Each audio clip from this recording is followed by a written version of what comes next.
안녕하세요. 저는 서울 근교에 살고 있는 돌싱녀입니다. 오늘 제가 소개해드릴 사연은 주야장천 시댁 돈을 빼먹는 동서와 돈은 동서에게 다 주고 받아가기는 저희 부부에게 받아가려고 했던 시모에게 시원한 사이다 복수를 선물했는데요.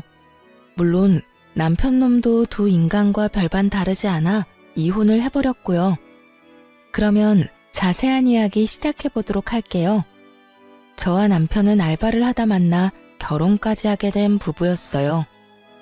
저희가 결혼을 할 당시 시댁과 친정에선 저희의 결혼에 보탬을 줄 형편이 되지 못했고 저희 역시 가진 것이 없었죠. 그야말로 너무나도 사랑해서 한 결혼 생활은 너무나도 고달팠어요. 저희 부부는 힘을 합쳐 아끼고 또 아끼며 열심히 잘 살아냈고 그렇게 10년이 지난 지금은 저희 명의로 된 집과 함께 장사가 꽤 잘 되는 음식점을 운영 중이었어요. 그 힘들고 고달팠던 10년이란 세월 동안 양갓집에서 아무 도움도 받은 적이 없었고 그런 것에 대해서 섭섭하다고 생각해 본 적이 없었어요. 하지만 그런 생각도 서방님이 결혼을 하며 조금씩 달라지기 시작하더라고요. 서방님과 결혼을 한 여자, 즉 동서는 치과 의사였는데 결혼 전에도 그랬지만 결혼을 하고 나니 더욱 본격적으로 시모에게 알랑방귀를 끼어대더라고요. 어머님, 저 왔어요. 그래, 우리 둘째 아가 왔니? 바쁜데 어떻게 이렇게 일찍 왔어? 오늘 어머님 댁 모이는 날이라 진료 빨리 끝냈어요. 아참, 이거 제가 어머님 드리려고 만들어 온 반찬인데 입맛에 맞지 않으시더라도 맛있게 드셔주세요. 어머나, 그렇지 않아도 환자 때문에 바쁜 애가 언제 이런 걸 또 만들었대? 고맙다 고마워. 잘 먹으마. 누가 보아도 반찬집에서 산 반찬을 통에 담아온 것인데 시모는 큰 감동을 한 사람처럼 동서의 손까지 잡으며 고맙다고 하더라고요. 제가 이때껏 제가 반찬을 해드릴 때는 단 한 번도 고맙다는 말을 들어본 적도 없을 뿐더러 그날 역시 제가 만든 반찬으로 냉장고가 가득 차 있었는데도 불구하고 시모는 이런 대접은 처음이라는 듯 동서의 행동에 고마워하더군요. 그것을 시작으로 동서는 시모에게 온갖 방법으로 잘 보이려고 했고 그런 동서에게 푹 빠져버린 시모는 오로지 동서만을 위한 시어머니가 되어버렸죠. 시모는 동서가 어떻게 행동하든 말든 동서에게 푹 빠져 위계질서란 다 무시하고 저만을 부려먹기 일쑤였거든요. 심지어 제가 가게 일을 하다가도 불려가는 일이 생겨나기 시작했어요. 첫째야, 바쁘니? 점심 장사는 다 끝났지 않아? 네, 이제 슬슬 손님들 빠지는 시간이긴 해요. 이제 손님 빠지면 뒷정리하려고 준비하고 있어요. 왜 그러세요? 집에 좀 잠시 오거라. 네? 지금이요? 그래, 지금 좀 와서 나 점심 좀 차려주려무나. 내가 아침부터 몸이 영 좋지 않아서 아직 한 끼도 제대로 못 먹었어. 아까 둘째랑도 통화했는데 내 목소리가 좋지 않다면서 조금 있다가 집에 온다고 했으니 너도 좀 와서 우리 먹을 것 좀 차려줘. 온 김에 둘째 얼굴도 보고 겸사겸사 얼마나 좋니? 겸사겸사 누구에게 좋은지 모르겠지만 시모는 무슨 일만 생기면 겸사겸사 다 좋다며 저를 시댁으로 불러댔고 저는 하는 수 없이 시댁에 가곤 했죠. 다른 것도 아니라 매번 몸이 아프다는데 안 간다고 딱 자르기도 곤란하기도 했으니까요. 다정한 시모는 아니었지만 그렇다고 해서 이런 식으로 일하는 사람을 왔다 갔다 하게 만드는 사람은 아니었는데 동서와 가까워진 시모는 저를 거의 종부리듯 부려먹기 시작하더라고요. 사실 남편은 저희가 힘든 시절에도 효자이기로는 둘째가라면 서러운 사람이었거든요. 그렇기에 이런 시모의 행동에도 아무 말이 없었고 저 역시 남편에게 말해봤자 입 아플 것이 뻔해 굳이 왈가왈부하지 않았었는데요. 하지만 이렇게 잘 참아내던 저도 폭발하고야 마는 일이 일어났어요. 그날은 시모의 생신이었어요. 급하게 수술 스케줄이 잡혔다는 동서는 상차림 준비에 쏙 빠져버리고 혼자 독박으로 생신상을 준비하고 있었어요. 동서가 시집 오기 전부터 혼자 하던 일이라 별 생각 없이 평소 하던 대로 음식을 준비하고 있었죠. 그렇게 하나둘씩 마무리하고 있었고 마지막으로 튀김을 하려는데 식용유가 똑 떨어졌더라고요. 심부름 시킬 사람도 없고 이미 너무 지친 터라 그냥 하지 않을까 싶었지만 시모와 남편이 튀김을 워낙 좋아해 빼기가 그렇다고요. 하는 수 없이 전 식용유를 사러 잠시 나가게 되었고 식용유를 사고 집으로 돌아오는 길에 아파트 앞에 주차된 차에서 내리는 동서를 보게 되었어요. 동서는 누군가와 통화 중이었는데 그 내용이 정말 헛웃음이 나게 가관이더라고요. 나? 오늘 어머님 생신이라니까. 매년 오는 생신 뭐가 그렇게 중요하다고 이 야단법석인지 모르겠어. 형님은 꼼짝없이 지금 음식 준비하고 있을 거고 난 수술 있다고 거짓말하고 지금 왔어. 오늘 오전 진료만 있는 날인데 누가 알기나 하겠어? 하여튼 그냥 밖에서 간단하게 밥이나 먹고 헤어지면 되지. 이게 무슨 사서고생인가 몰라. 말이야 바른 말이라고. 날 낳아준 부모님도 아닌데 왜 내가 시부모님 생신상을 차려야 하는지 모르겠더라니까. 응, 그래서 거짓말 좀 했지. 우리 형님? 우리 형님은 그런 잔머리도 없어. 아마 지금쯤 혼이 빠지게 음식 준비하고 있을걸? 하여튼 난 이제 들어가 봐야겠다. 들어가면서 힘든 연기 좀 해야지 뭐. 나중에 내가 전화할게. 동서는 동네방네 소문을 다 낼 작정인지 큰 소리로 통화하며 하하호호거리고 있었고 전 그런 동서에게 다가가 어깨에 손을 올려버렸죠.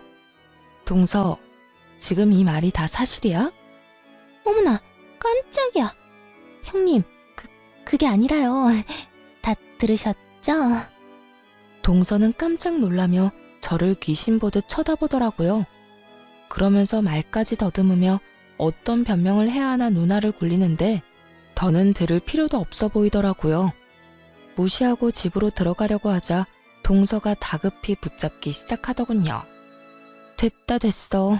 동서 보니까 물어볼 필요도 들을 말도 없을 것 같네.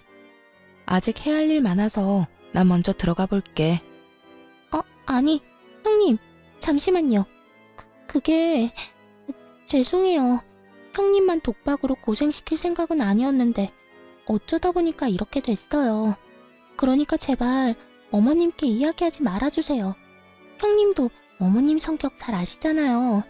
이 사실 알면 아마 모르긴 몰라도 저는 인간 취급도 안 해주실 거라고요. 제발요. 네? 동서는 손이 발이 되게 빌며 부탁하기 시작했고 애초에 시모에게 말할 생각도 없었던 저는 이 일을 기회로 만들면 좋을 것 같더라고요. 나도 잘 알지. 우리 어머님 보기보다 속도 엄청 좁으신데 한번 괴롭히기 시작하면 온갖 잡일은 다 시키시는 거. 동서 말대로 동서가 방금 한 말 그대로 어머님께 말하면 동서는 앞으로 결혼 생활이 고달파질 거야. 그러니까요, 형님. 같은 며느리끼리도 못 살아요. 앞으로 제가 정말 잘할게요. 그래? 잘하겠다고? 그래, 그러면 앞으로 동서가 얼마나 잘하는지 한번 지켜보고 어떻게 할지 결정할게. 앞으로 잘 부탁해, 동서. 그날 동서는 제 입이 무섭긴 무서웠는지 남은 음식부터 시작해서 뒷정리까지 혼자 다 하더라고요. 도우려는 저를 한사코 말리면서까지 말이죠. 그렇게 한동안 동서는 제 비위를 맞추는가 싶더니 얼마 지나지 않아 다시 본연의 모습으로 돌아갔고 다 지나간 일 이제 와서 다 밝혀봤자 뭐하나 싶어 저도 그냥 없는 일로 생각하며 넘어가게 되었습니다. 동서는 또다시 시모의 입안에 혀처럼 굴기 시작했고 그런 동서의 행동이 눈에 거슬린다 싶을 때쯤 동서에게 좋은 소식이 들려왔어요. 그건 바로 동서의 개원 소식이었죠. 동서는 페이닥터로 일을 하고 있었는데 갑작스럽게 개원을 하게 되었다며 들뜬 목소리로 개원 소식을 알려오더라고요. 서방님이 결혼할 때 시댁에서 보태준 것이 없던 걸로 알고 있던 터라 이번에도 당연하게 대출을 해서 개원을 한다 싶었는데 그게 아니었더라고요. 개원 자금의 출처를 알게 된 건 동서의 개원 축하 자리가 마련된 날이었어요. 그날은 가족들을 비롯해 동서의 지인들도 꽤 많이 참석한 날이었어요. 한참을 병원을 둘러보던 전 화장실에 가게 되었고 화장실에서 동서의 지인들이 나누는 대화를 듣게 된 것이었죠. 지수, 정말 시집 하나는 잘 갔다니까.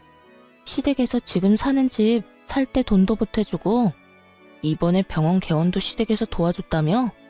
그 덕에 대출 거의 없이 병원 개원한다고 입이 귀에 걸렸더라. 그러니까 개원하는데 한두 푼 드는 것도 아닌데 시어머니를 얼마나 잘 구워 삶았으면 그 큰 돈을 떡하니 내주냔 말이야. 계집애, 시어머니한테 잘 보이려고 가진 애를 쓰더니 결국 병원을 받아내는구나. 그러니까 지수가 어른들하고 잘하고 그런 캐릭터가 아닌데 시어머니한테 잘한다 싶었더니 다 계획이 있었던 거야. 이런 점은 우리가 배워야 한다니까. 이랬든 저랬든 떡하니 병원 개원하는 것 좀 봐. 정말 기가 막히더라고요.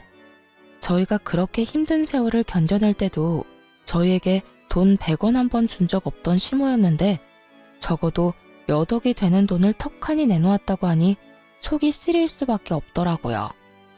물론 자기 돈이니 어떻게 쓰든 그건 시모 마음이겠죠. 하지만 집안의 온갖 행사와 잡일은 장남인 남편과 맏며느리인 저한테 시킬 땐 언제고 막상 지원은 차남인 서방님과 놀고 먹는 동서에게 다 해주고 있었다니 진심으로 섭섭하더라고요. 모든 사실을 알게 된 저는 개원 축하 자리도 잊은 채 서둘러 돌아와 버렸고 저녁이 되어서야 집으로 돌아온 남편은 갑자기 사라진 저에게 화를 내기 시작하더군요. 당신 갑자기 사라져서 어딜 갔나 했더니 집에 와 있었어? 이게 뭐 하는 짓이야? 다들 당신 얼마나 찾았는지 알아? 찾기는 무슨. 그렇게 찾았다는 사람들이 전화 한 통이 없더라. 그나저나 당신 알고 있었어? 서방님 신혼집 구할 때도 그렇고 이번에 동선에 병원 개원할 때도 돈 줬다고 하더라. 개원은 거의 어머님 돈으로 한 거라고 하던데 제 말을 들으면 깜짝 놀랄 것이라고 생각했는데 제 예상과는 달리 남편의 반응은 평온 그 자체였어요. 전 직감적으로 남편이 이미 모든 사실을 알고 있음을 눈치챘어요. 그래?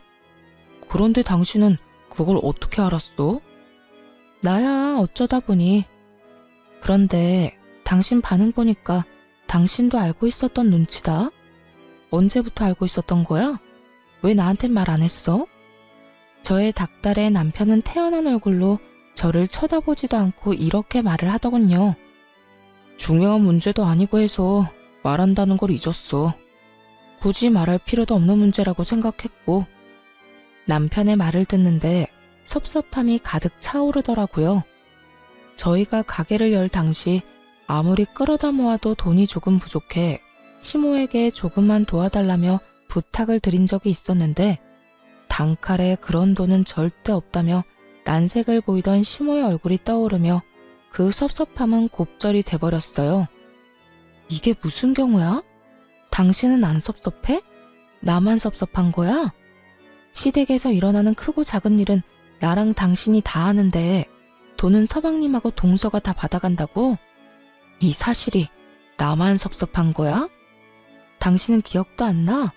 우리 가게 열 때 돈 몇백 없어서 어머님한테 빌려달라고 했는데 단칼에 거절당한 거. 심지어 그냥 달라는 것도 아니고 바로 갚아드린다고도 했었고 그 전에는 어머님께 용돈을 드리면 드렸지 도와달라고 단 한 번도 말씀드린 적도 없었어. 그런 우리한테는 고민도 없이 없다고 했던 분이 어머님이라고. 섭섭할 게 뭐가 있어. 엄마 돈을 엄마가 어디에 쓰든 그건 엄마 마음인데. 당신이야말로 지금 이상한 거 알아? 왜 이렇게 흥분을 한 거야? 당신 혹시 우리 집 돈이라도 노리고 이때껏 맏며느리 노릇한 거야? 왜 이렇게 흥분을 했냐고? 지나가는 사람 붙잡고 물어봐. 내가 흥분 안 하게 생겼나? 그리고 당신 집에 내가 노릴 만한 돈이 있는지도 난 몰랐다고. 난 그저 지금 내가 이렇게 섭섭한 마음에 공감하고 이해해달라는 것 뿐이야. 그런데 당신은 그 쉬운 거 하나 못해주고 그저 날 이상한 사람으로 몰아가잖아.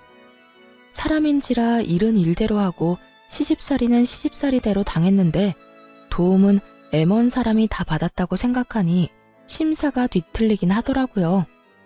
거기에다 저희가 정말 힘들어 몇백만 원이 필요할 땐 남일 보듯 나몰라라 하던 시모가 동서 내외한테는 집 마련하는 것도 도와주고 개원까지 해줬다니 피가 거꾸로 솟는 느낌이었죠. 그래서 예전에는 우릴 도와줄 그 큰 돈이 없었을 수도 있다며 애써 생각을 삼켰죠. 그리고 돈이 갑자기 하늘에서 뚝 떨어져 동선에는 도와줬을 수도 있다며 마음을 달랬지만 남편이 저런 식으로 나오는 건 어떤 식으로 달래봐도 달래지지가 않더라고요. 제가 막말로 시모에게 가서 돈을 받아오라는 것도 아니고 그저 이 속상함과 섭섭함을 공감해달라는 것뿐인데 시댁 일엔 그릇 하나 깨졌대도 큰일 났다며 난리를 부리는 사람이 정작 이런 일엔 제 감정 하나 공감해주지 못하니 정말 화가 다 나더라고요. 저는 여전히 씩씩거리며 남편에게 따져 물었고 남편은 여전히 그런 제가 전혀 이해되지 않는다는 듯 저를 그저 돈만 밝히는 속물로 몰아가더군요. 공감, 이해, 그런 게 뭐라고 이 난리를 부리는지 모르겠네. 당신은 아직 그런 감정이 중요해? 난 사는 게 워낙 힘들어서 그런 감정도 다 무뎌지고 없다 없어. 어찌 되었든 엄마가 우리한테 금전적으로 도움 달라고 하지 않는 것만 해도 다행이라고 생각하고 살아. 재수씨 개원해서 잘 되면 엄마한테도 잘할 거고 그러면 우리한테도 좋은 거 아니야? 다 좋은 게 좋은 거다 생각하란 말이야. 공감, 이해를 모른다는 사람이 시댁에 무슨 일만 일어나면 전쟁이라도 일어난 것처럼 그렇게 호들갑을 떨어? 당신 진짜 이중잣대 대박이다. 당신이랑 나랑 결혼 생활만 10년인데 난 당신이 이런 사람인 줄 오늘 처음 알았네. 남편은 제 말에 아무런 대꾸도 없이 하던 일을 해버렸고 전 10년 만에 처음으로 남편이 낯설게 느껴지며 거리감이라는 것이 생기더라고요. 거기에다 지난 10년의 세월 동안 내가 누굴 믿고 그 힘든 세월을 이겨냈나 하는 회의감마저 들더라고요. 그렇게 단순히 시모에 대한 섭섭함에서 시작된 작은 일은 남편이 오로지 시모만을 생각하고 위한다는 것을 알게 된 계기가 되었죠. 저와 남편의 사이가 이렇게 서먹해지는 사이 동서의 치과는 개원하기가 무섭게 자리를 잡고 있었어요. 동서는 막대한 광고비를 들여 치과를 홍보하기 시작했고 거기에다 실력이 뛰어난 페이닥터를 영입했다는 이야기도 들려오더라고요.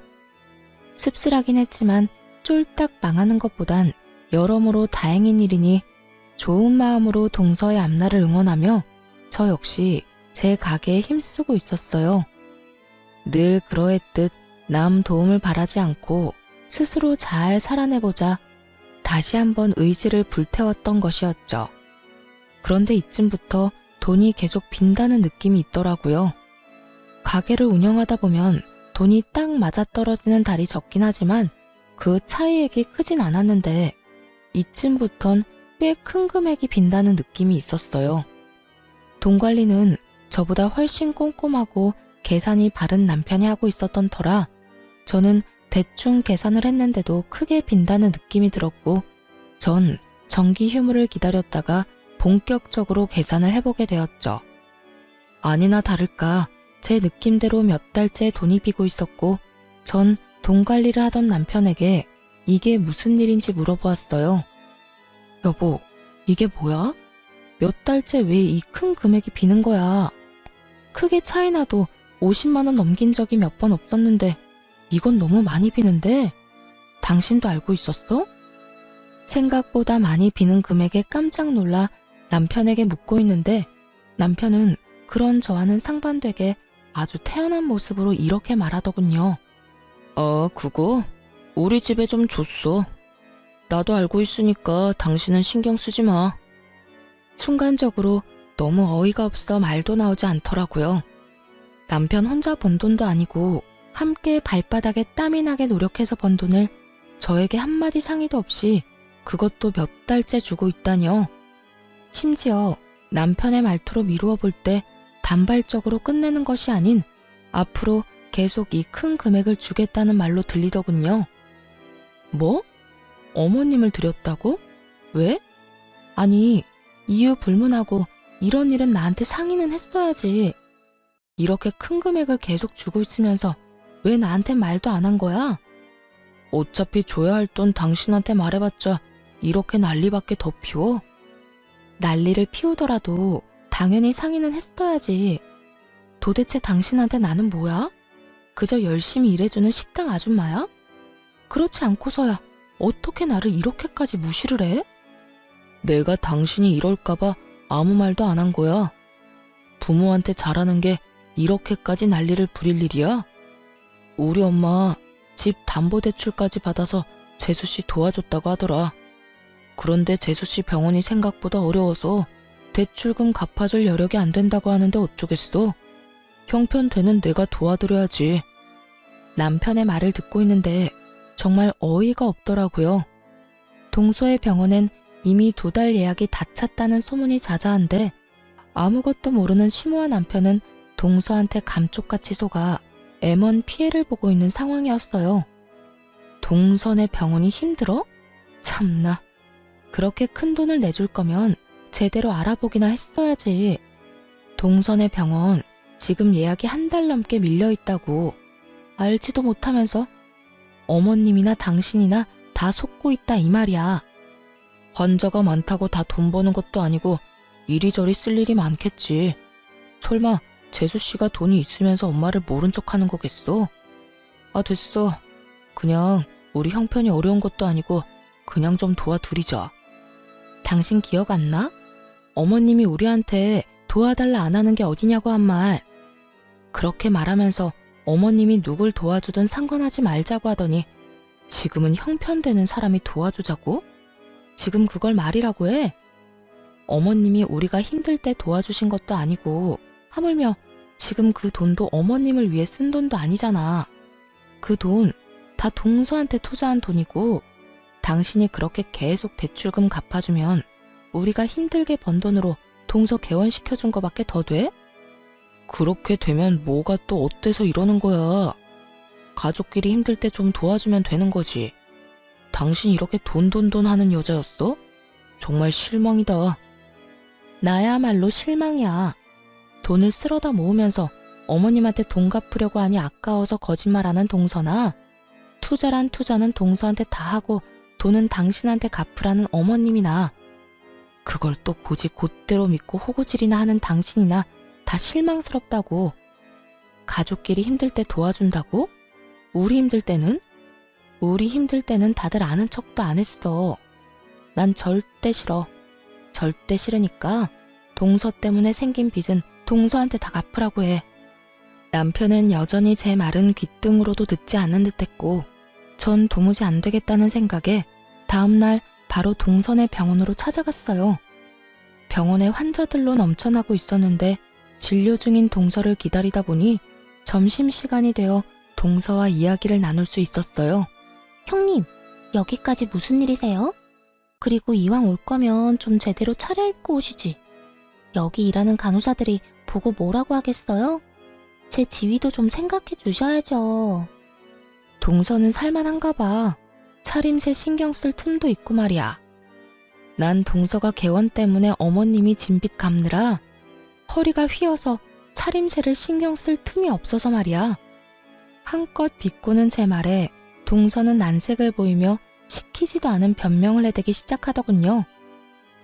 그게 보기에만 이렇지 돈은 되지도 않아요. 다 돈 안 되는 환자들이라서 직원들 월급도 겨우겨우 주고 있다고요. 난 다 모르겠고 앞으로 동서 때문에 진 빚은 동서가 갚아. 우리는 해야 할 도리는 차고 넘치게 했으니까 이제부턴 동서가 알아서 하라고. 저한테 그런 돈이 어딨어요? 대출금 갚을 돈 전혀 없다고요. 그리고 그걸 왜 제가 갚아야 해요? 다 어머님 명의 낸 빚인데 왜 제가 갚아야 하냐고요. 그걸 말이라고 해? 동서 병원 개원하느라 진 빚이니 당연히 동서가 갚아야 할 거 아니야. 하여튼 난 앞으로 땡전 한 푼 보태는 일 없을 거라 분명히 말했다. 어머님 길바닥에 앉게 돼서 동서가 모시고 살 거 아니면 대출금 잘 갚아드려. 동서는 끝까지 뻔뻔하게 나왔지만 전 제 할 말을 다 하고 점심 장사를 하러 가게로 돌아와 버렸어요. 동서에게 이야기를 전해들은 시모가 가게로 찾아왔더라고요. 아직 점심 장사가 끝나지 않은 터라 가게 안에 손님이 꽤 많았는데도 불구하고 시모는 언성을 높이며 저에게 득달같이 화를 내기 시작하더라고요. 네가 뭔데 그 귀한 병원에 가서 그 난리를 부려댄 게야? 네가 감히 거기에 가도 된다고 생각했다는 것 자체만으로도 넌 생각이 글러먹었다. 그리고 내 아들이 번 돈으로 다른 사람도 아닌 날 돕겠다는데 네가 무슨 상관이야? 네가 뭔데 된다 안 된다 말을 해대고 다니냔 말이야? 시모는 난동에 가까울 정도로 화를 내고 있었고 그런 상황이 되자 더는 물러서선 안 되겠다는 생각이 들더군요. 어머님, 말이야 바른 말이라고 그게 왜 아들 돈만 되나요? 지금 여기서 제가 일하는 건 보이지도 않으세요? 남편이 어머님 준 돈, 그거 남편 혼자 번 돈 아니고 지금 보고 있다시피 저도 밤낮 없이 피땀 흘려 번 돈이라고요. 그러니까 그저 아들 돈이 아니라 부부의 돈이고 그 돈을 쓰려거든 제 허락도 필요하다 이 말이라고요. 뭐야? 그까짓 돈 얼마나 된다고? 그 몇 푼 되지도 않는 돈을 네 허락까지 맞고 받아가란 이 말이니? 당연하죠. 그 돈은 제 돈이기도 하니까요. 그러니까 어머님이 동서한테 투자한다고 생긴 빚은 병원에 환자가 넘쳐나는 동서한테나 갚으라고 하라고요. 벼랑간 시모는 저에게 손을 올려버렸고 저 역시 그 순간 눈이 뒤집혀버려 시모의 손을 잡아 끌며 가게에서 내쫓아 버렸습니다. 너 이거 못 놔? 놔! 놓으라고! 저는 할 만큼 했고 더는 해드릴 것도 없으니 다신 찾아오지도 마세요. 시모를 쫓아버리고 가게 문을 닫아버렸고 제가 당할 땐 미동도 없던 남편은 시모가 내쫓기는 모습을 보자 마음이 찢어지는지 그 길로 시모를 따라 가게를 나가버리더군요. 그런 남편의 뒷모습을 보며 남편이 변하지 않는 이상 10년의 세월을 끝낼 시기가 왔음을 깨달았던 것 같아요. 남편은 여전히 사랑했지만 전 더는 밑빠진 독에 물붓기를 하며 살고 싶지 않았고 무엇보다 고마움조차도 모르는 저런 인간들에게 제가 뼈 빠져라 번 돈을 낭비하고 싶지도 않았기 때문이었죠.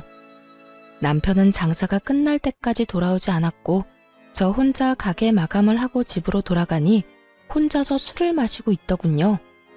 전 그런 남편을 똑바로 쳐다보며 단호하게 말을 꺼냈어요. 확실하게 짚고 넘어가야 할 문제가 있어. 당신 지금처럼 계속 어머님 빚 갚아줄 거야?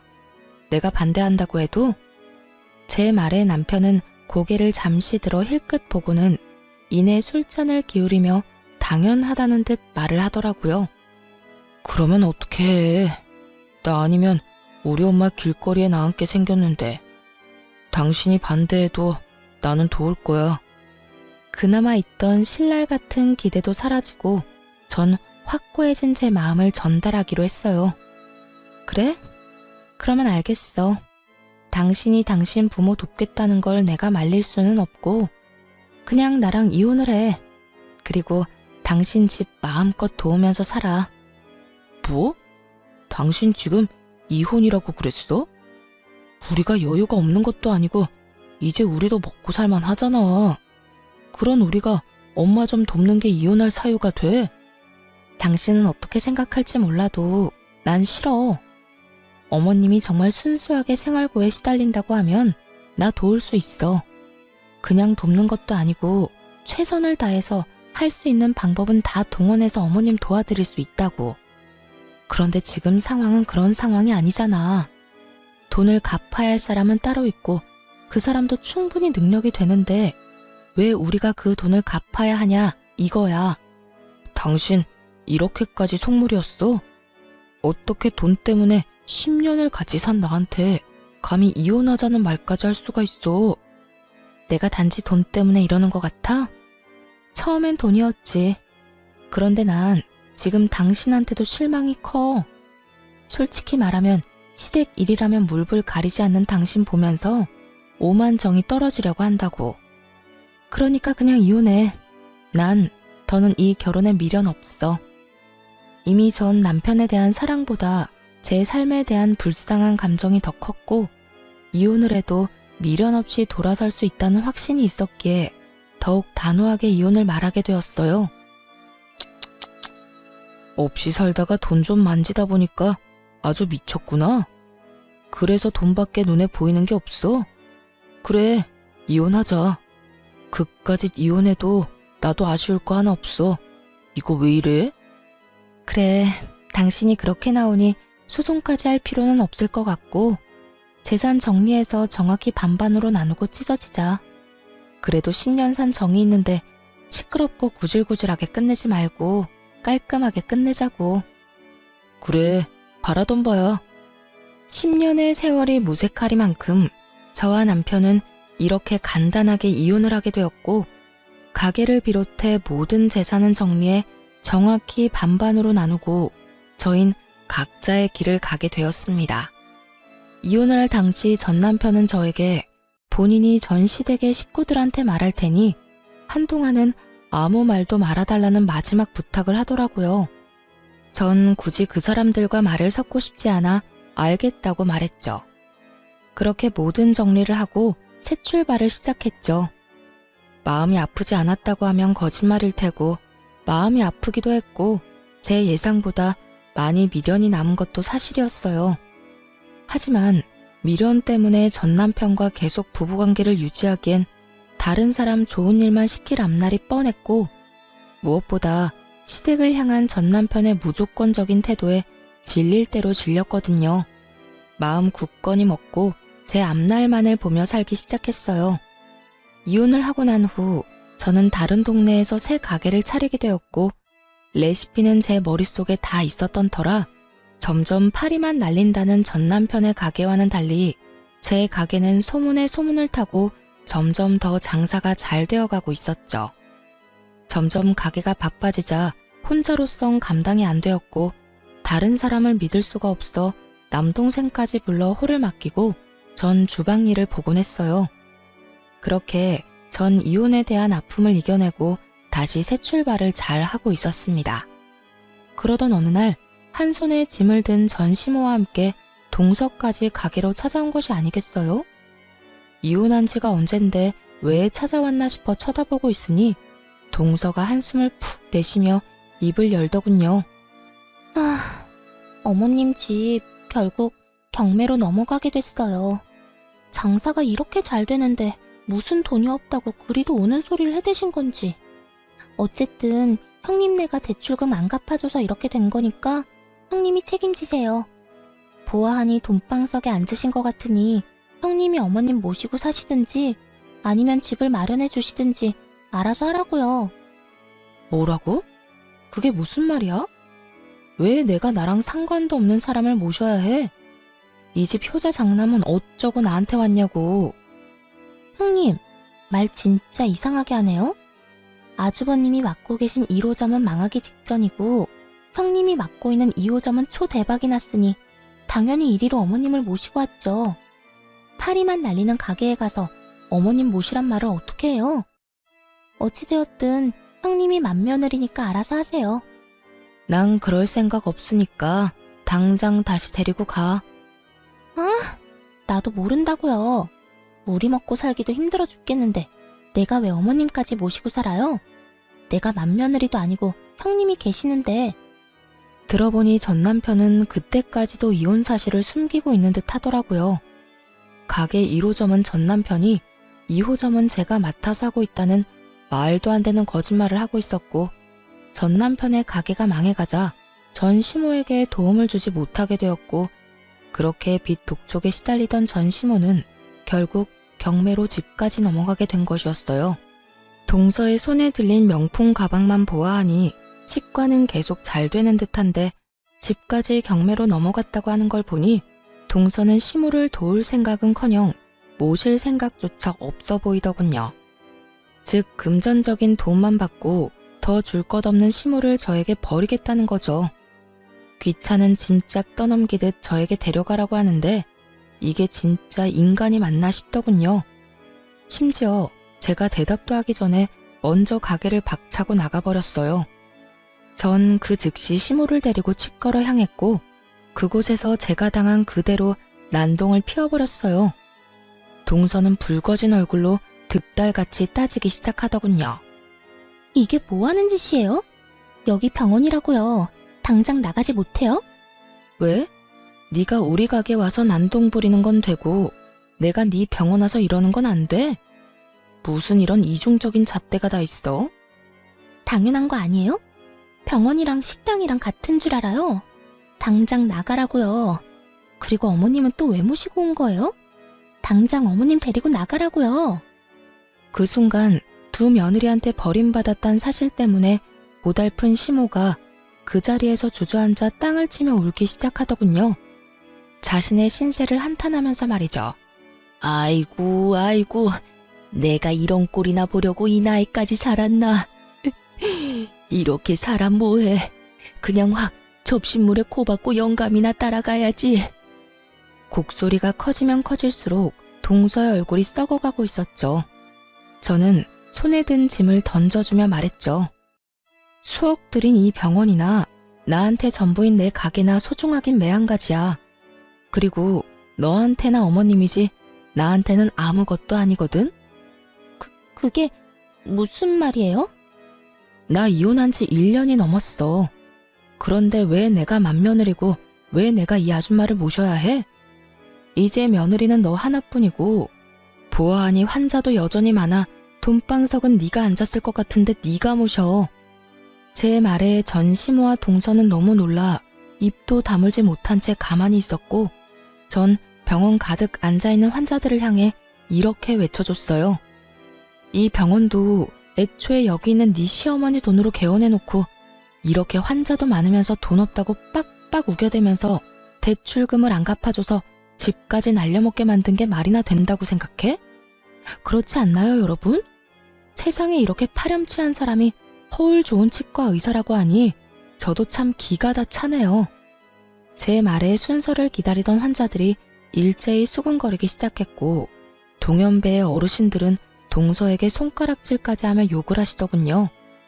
실시간으로 일그러진 얼굴이 참 볼만하더라고요. 당장 그만하고 나가? 조용하고 그냥 나가라고. 그렇지 않아도 가려고 했어. 이거 왜 이래. 나도 바쁜 몸이라고. 내가 혹시나 해서 미리 경고하는데 다시 한번 내 가게로 찾아와서 그런 말도 안 되는 짓거리 또 하면 그땐 나 경찰 부를 거니까 그런 줄 알아. 농담 아니고 진담이니까 잘 새겨 들으라고. 찾아오라고 해도 안 갈 테니 제발 이제 좀 가라고요. 제발 이렇게 부탁할게요. 이거 놔. 간다고 했잖아. 어쨌든 네 어머님은 네가 알아서 하고 앞으로 살면서 마주치지도 말자. 내 말 잘 기억하고 네가 한 말을 지켜.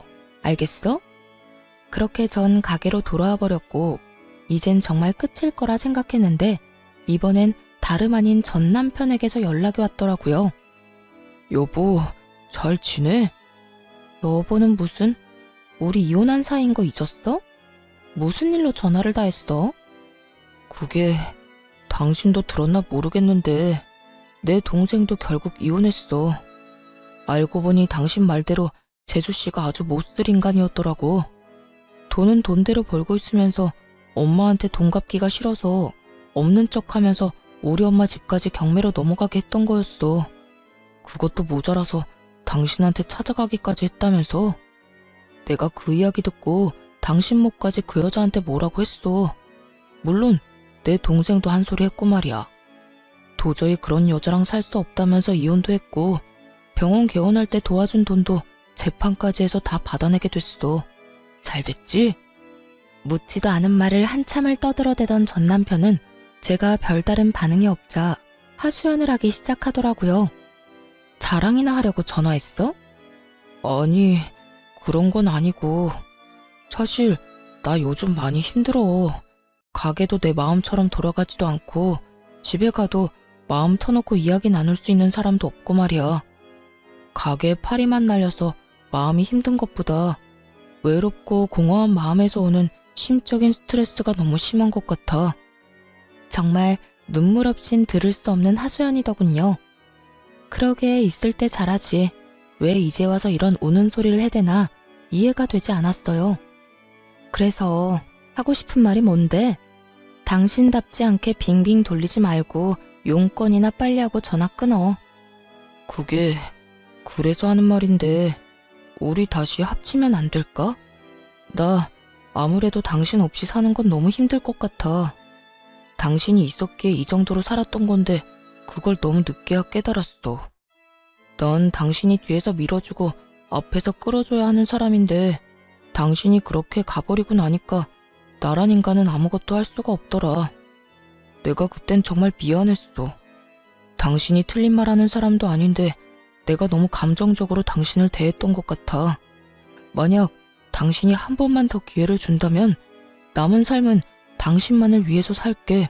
응? 기억 후 전 남편의 입에선 재결합 이야기가 나오고 있었고 대충 예상을 했던 전 놀랍지도 않더군요. 그저 이렇게까지 뻔뻔한 인간이었다는 사실이 조금 놀라울 뿐이었죠. 당신이 후회한다고 돌아오라고 하면 내가 10년 세월을 생각해서 다시 돌아갈 거라고 생각했어?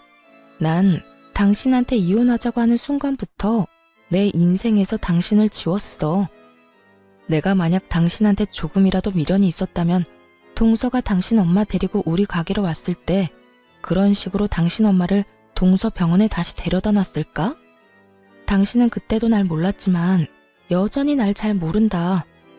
이런 남자인 줄도 모르고 10년 세월을 그 갖은 고생이란 고생은 다 하고 산 내가 바보 멍청인 거지. 여보, 내가 다 미안해. 앞으로는 나보다 당신을 더 생각하면서 살게. 엄마 돕는 것도 당신이 싫다고 하면 절대 안 할 거고 당신이 돈 관리도 다 해도 좋아. 난 당신이 주는 돈만 쓰면서 살아도 좋다고. 그러니까 제발 나 좀 받아줘. 잘 들어. 난 당신 같은 인간이랑 다시 부부로 살고 싶은 생각이 전혀 없어. 재결합할 생각은 전혀 없다. 이 말이야. 그러니까 재결합하자는 그딴 개소리는 제발 꺼내지도 마. 당장 재결합할 결심이 서지 않으면 그냥 곁에 두고 지켜봐주는 것부터 시작하면 안 돼. 살림을 합치자는 게 아니라 그냥 날 직원으로라도 써줘. 들어보니 당신 가게 엄청나게 바쁘다고 하던데 일손 부족할 거 아니야. 그렇게 곁에 두고 지켜보면 내가 많이 변했다는 걸 당신도 알 수 있을 거야. 도대체 내 말을 어디로 듣고 있는 거야? 글쎄 난 당신 같은 인간이랑 뭘 더 하고 싶지 않다니까. 그 말에는 당신이랑 재결합하기 싫다는 건 물론이고 당신 얼굴은 보고 싶지도 않다는 말도 포함되어 있어. 난 당신이 이렇게까지 사연팔이를 하는 이 순간에도 당신한테 일말의 감정도 느껴지지 않고 동정심조차 생기지 않아. 그러니까 나한테 이렇게 구질구질하게 굴지 말고 당신 살 길은 당신이 알아서 찾아. 우리가 이혼했다는 사실을 잊지 말란 말이야. 그리고 마지막으로 하는 부탁인데 나한테 2번 다신 연락하지 마. 알겠어? 여보.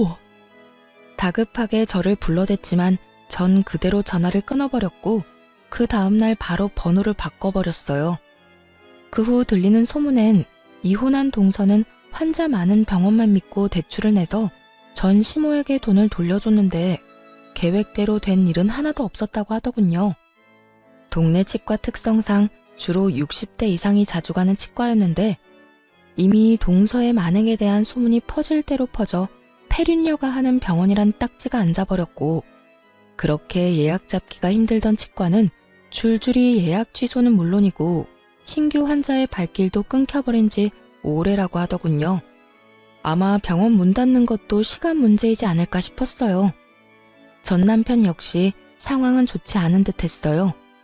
저와 같이 장사했던 가게는 이미 망해 문을 닫게 되었고 그나마 전 시모가 돌려받은 돈을 잘 지켰다면 먹고 살만은 했을 텐데 전 남편은 겨우 돌려받은 그 돈으로 저처럼 새로운 가게에 다시 도전했다 하더군요.